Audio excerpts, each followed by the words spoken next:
Ladies and gentlemen, welcome back to the channel. Welcome back to Three Things We've Learned. Celtic 3, Hamilton 0. A good away win for Celtic. I got that wrong way around actually. It's Hamilton 0, Celtic 3. But nonetheless, a good win for Celtic. Another set of 3 points before we head into this derby next week. We've got a game in between. We can't let our guard down, but it's encouraging. But there's still signs there that aren't quite, it's just no sitting with me right. It's no sitting. We'll talk about it all in a moment. Now, before we get on to the 3 things we've learned, we'll do what we normally do, and that's talk about the game a bit as it went on from start to finish and talk about what I think Celtic done right and wrong. The first half performance simply wasn't good enough from Celtic, once again.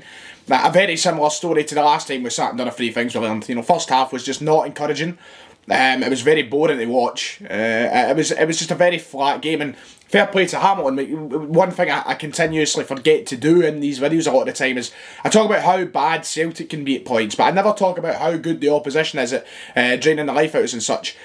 Sometimes it just doesn't feel like they're that good because we're playing that bad at the minute, but fair play to Hamilton, he made life difficult. Keeper was having a good game, but these chances, we were good in the first half. We were good in the terms of our passing was on point and stuff like that, but it was very boring, very bland, lacklustre.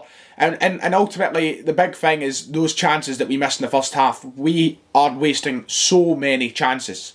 And that's week in, week out now. We're just game after game after game. We have all these chances and we hit the post, we put them wide, we hit them right down the keeper's throat every single time. We step up to play anyone who we should be putting, 5 or 6 past. By the end of the game, you look to we should have won but 5 or 6 now. It's because we're not taking these chances. And it's coming everywhere. It's not just the striker's job, of course, Griffiths and Edouard. It's not them that's doing it alone. You see El Yunusi, who missed a couple of good chances today. We get Christie doing it week in, week out. We need to start being more clinical. And that's that. Okay, we'll start with that as the first thing I think we learned from today's game is we need to be that more clinical side. Against Rangers, we can't waste these chances.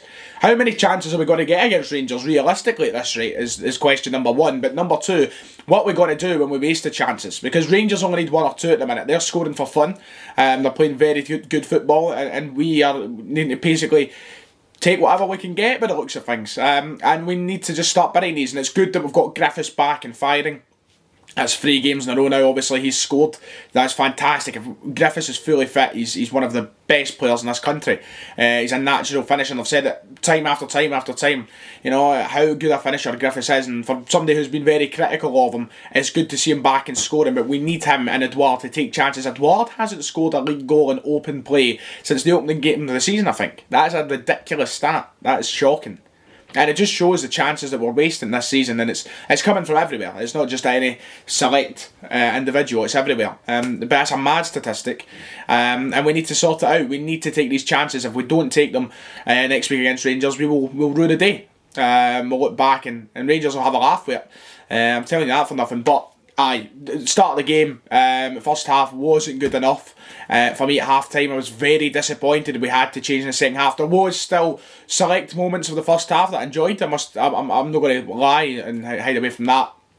But overall, it was just poor. Second half was far better. We came out straight away. And of course, getting that penalty early doors did help us. Edouard netting it. A disrespectful penalty, if you like. Nah, this one, there was no messing about from Edouard on this penalty. No trying to fool the keeper. No Panenka. Just blasted it into the net. And it was nice to see that. That kicked us on. Griffiths goes and gets the second. Nice bit of teamwork between him and Griffiths. And then, Griffiths and Edouard. And then finally, David Turnbull chipped in with a 3rd goal, which was a bit of a mess, but it was well deserved. And I think that the scoreline ending up 3-0 probably flattered Hamilton a bit with the chances that we did make, but at the end of the day, we did not take those chances. So a 3-0 win, another clean sheet as well. I can't complain. Defence today were very solid. I don't know. I don't even want to give them too much. I don't want to exaggerate about it because they didn't have much to do. It was just a standard performance. Hamilton didn't really trouble us that much. But Beaton and, or as a commentator was calling them today, Bitten and Ayer were rarely troubled today. Had a solid enough game, and hopefully we get Julian back soon. I think we've got to the point now we don't expect Shane Duffy to be starting game in, game out because of how bad he's been. But get Julian back fit and you've got the 3 kind of best centre halves at Celtic in a minute. So hopefully Julian's not out for long. Hopefully this little niggle only lasts a while. And we'll be fine at the back, I think, for the next wee while. We're starting to gain some confidence there.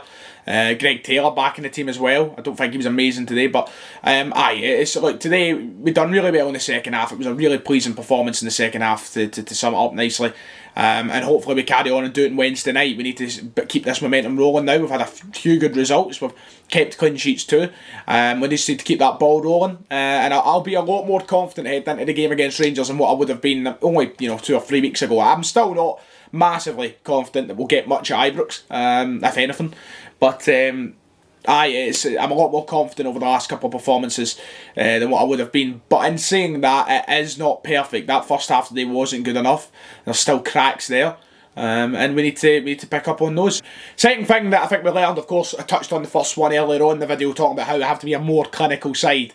Second thing I want to talk about is Edouard and Griffiths. I think we're getting there now. We're starting to see the connection build again that we've seen towards the end of last season. Ironically, it's happening at the exact same point, pretty much. Came back from the January break last year, and those two were unbelievable together. It was the best strike force Celtic have seen since, I don't know, Dembele and Griffiths. but no, it was really good in the last few months of last season between January and March. And now we're getting out of January here and they're starting to play well again together. The nice sort of understanding between them today was showing. And I think it's for really the first time this season that it's worked effectively. I think it's looked good. I think if anything, the times in the past when they've been playing, it got better in the game against Ross County, right enough. But apart from that, any other time they've been partnered this season, whether it be starting or off the bench or whatnot, there's been a sense of frustration there, I think, between the two of them. And today it looked calm, and the goal summed it all up. And I'm not saying that that's them back and they're back with a bang and it's all sorted and it's all brilliant. No, it's not the case. These things take time, and understand that these connections and those relationships will probably take a while to pick back up again on the field, but it's good to see the understanding there.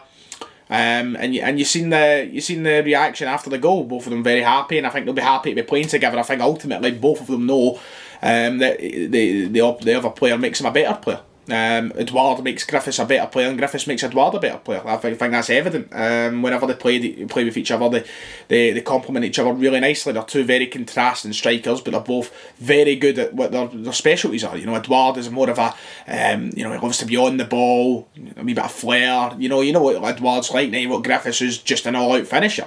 And if they complement each other very nicely. If Edouard can do a lot of the work and Griffiths can finish, then we're sorted. But these will take time. But it's nice to see today that it was building again, and I think over the next few weeks that will start to be we'll see it occurring week in, week out in the starting lineup. Those two up front, but fantastic. Can't complain. Will they start at Ibrox? That's a question. Nice transition onto my third point. And finally, next week, Ibrox, 12:30, Celtic Rangers, or Rangers Celtic. I've done that twice now in this video. I've messed up the order of the home and away team. Turnbull, Sorrow, must start the game. Must start the game. I think Wednesday night will give a very big indication as to who will start against Rangers the next weekend. But they too need to start the game. Neil Lennon, enough of the sentiment. Brown sits on the bench, and very rarely in my life have I ever said that. Actually, this is probably the first time ever I've said drop Brown for a derby game. He must be dropped. Sorrow, McGregor, Turnbull has to be the three that starts against Rangers. Our best chance of getting a must-needed win. We don't win, arguably the title race is over. Arguably Rangers are, not even arguably, I think it is. If Rangers win, I think they've won the league. Our best chance of winning comes with every playing. We must play them. I think it would be very telling as to the manager we've got, and everything that us intelligent fans have been crying out for. I'm sorry, I don't want to insult anybody's intelligence, but what the Lennon Out Brigade that I've been part of course, what we've been crying out for, I think would be vindicated if he starts Brown against Rangers. Who knows, maybe Brown will play, maybe he'll have the best game of his career, but I honestly just don't see in any world why Brown starts next week. Sorrow today was fantastic again, Turnbull even better again. Turnbull's just, right now, he's shown that he could be one of, I don't want to make any bold, outlandish claims at this point after he's only played for about a month, but he has shown how close he is to being one of the top players in this country. Like top tier players, he's close to doing it. If he keeps playing like this, he will be one of those players. So, you know what? They must play next week. must. And that does it. That's where I'm going to wrap up the video. Let me know your thoughts of today's game. An impressive 3-0 win, of course, but a long road still to go. So, talk about Dundee United soon. But Merry Christmas. I didn't even say that because I didn't make a video yesterday. It's now Boxing Day, but hope all you've enjoyed. Thank you so much for the support on the channel this year, guys. It means a lot, and we'll talk about it a bit more at New Year. That's when I usually do those sort of things. So thank you. And if you enjoyed the video, like, subscribe, and I'll see you all next time.